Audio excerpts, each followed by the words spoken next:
First time we looked at example 3, again, this is the plane, and we're given the velocity of the plane at particular times.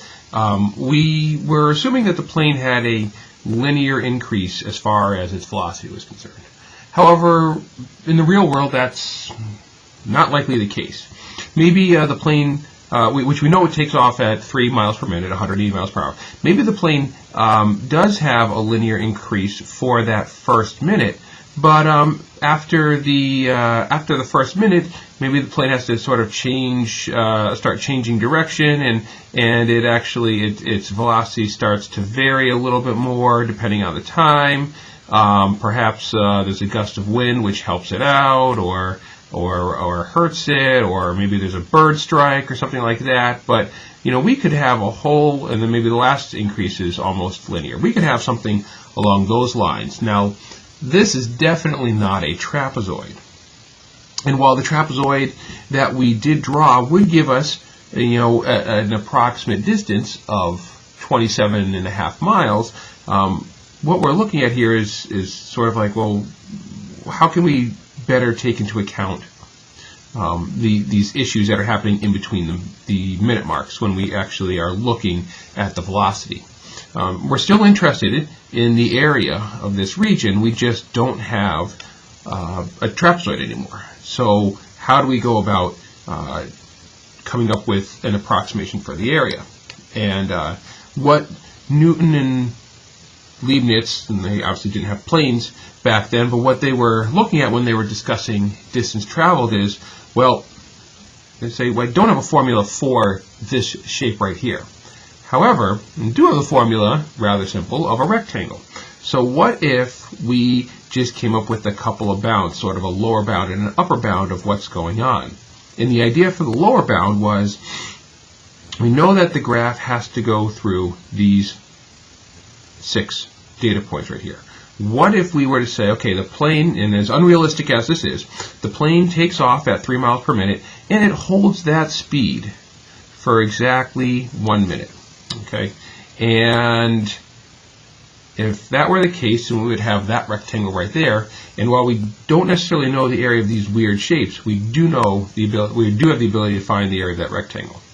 And then at the 4-minute mark, or rather at the 1 minute mark, the plane shoots up its speed to 4 miles per minute, and it holds that velocity for a minute, creating another rectangle, which again approximates the area under the curve. All right, it's definitely an under approximation, but it gives us an approximation because we can find the area of those 2 rectangles. All right, the area of this first rectangle has a base of 1 and a height of 3, so it's got an area of 3.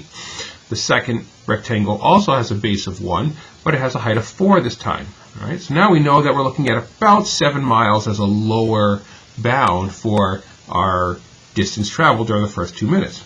And they sort of repeated this process throughout the rest of the time interval. So we had that rectangle, and we had this rectangle, and sometimes the rectangle was entirely below, and sometimes the rectangle was below, above it, but most of the time, because we had this increasing function, our rectangles were below, and we see that again, this is a rectangle base of 1, height of 5, and then this has a height of 6 times 1, and 7 times 1.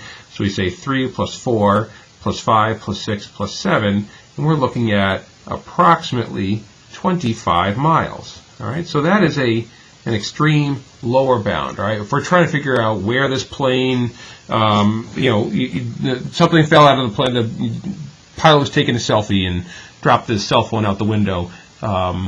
While doing so at the 5-minute mark. Where's the phone on the ground? Well, it's approximately 25 miles away by this estimation.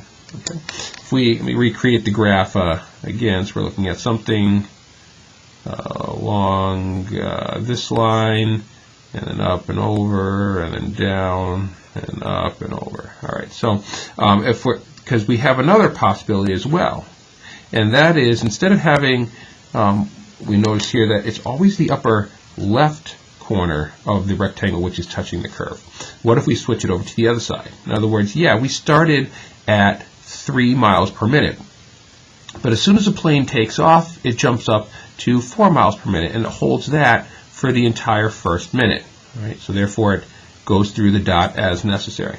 Okay, and then at the 1 minute mark, it bumps up to 5 miles per minute and holds that speed or that velocity for a minute. And then it goes up to the next one. So we're having these rectangles this time.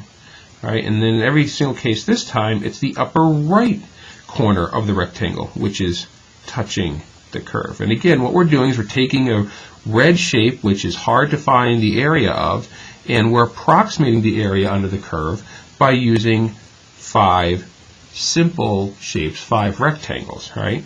Base of 1, height of 4, base of 1, height of 5, 6, 7, 8, then 4 plus 5 plus 6 plus 7 plus 8, we now see is about 30 miles.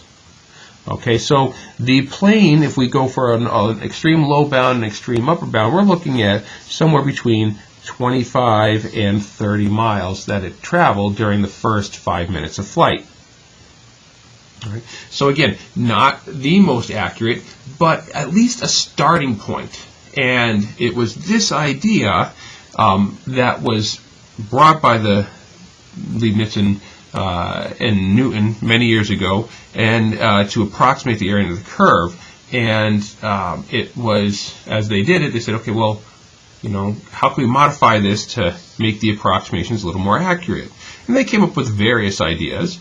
Right? They said, well, does it always have to be rectangles? Could it be another shape? Is that possible? Another shape that we know, but is more accurate than the rectangles. Or what if the rectangles didn't touch at the extreme ends of the top of the rectangle? What if the rectangles touched at the middle of the top side of each rectangle? And then they also said, well, you know what, there's a lot of space here, and we're only doing 1 minute in between our intervals. What if we took our velocity at more than every minute? In other words, what if we had more rectangles? And all of these ideas were ways in which the approximations could become more accurate. So that's what was put down, and then eventually a mathematician named Riemann put everything together in the idea of a Riemann sum.